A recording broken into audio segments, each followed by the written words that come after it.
Welcome to Pharaoh's house. You now meet a wordcraft technique where a word or name carries a sound nearly identical to another.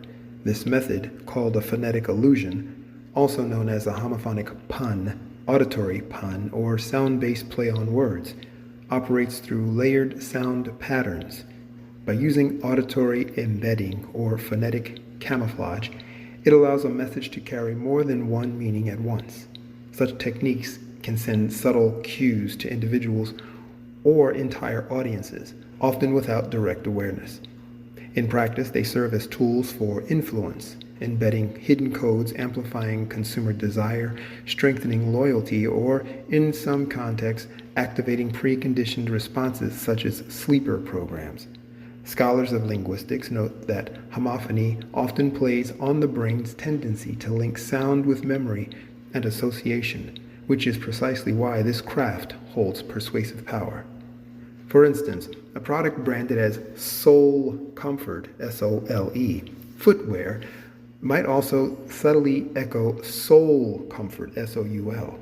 To the ear, both sound alike, yet one appeals to physical ease while the other suggests emotional or experimental relief.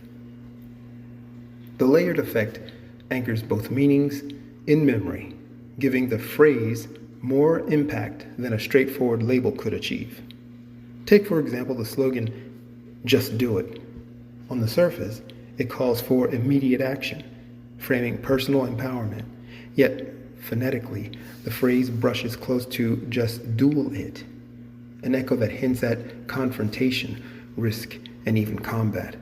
Though not overt, such slippage of sound can feed an undercurrent of aggression alongside motivation, making the message not only memorable, but also emotionally charged.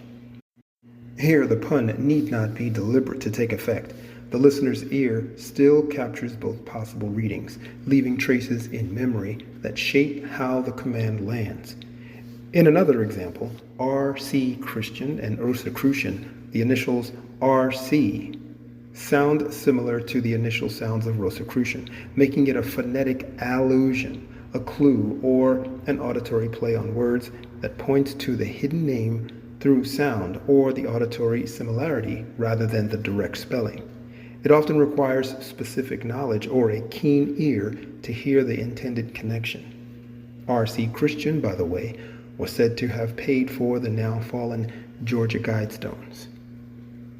This concept of phonetic allusion and auditory embedding highlights the use of sound to evoke a connection or reveal a hidden word. It relies on the listener's ability to make a link based on pronunciation, even if the spelling differs significantly. It creates a subtle layer of meaning, often used for hinting at something without explicitly stating it. It's helpful to distinguish the concept of phonetic allusion from other forms of wordplay. An anagram, for example, rearranges the letters of a word or phrase to form a new one, such as listen becomes silent, which differs from R.C. Christian, not rearranging its letters to spell Rosicrucian.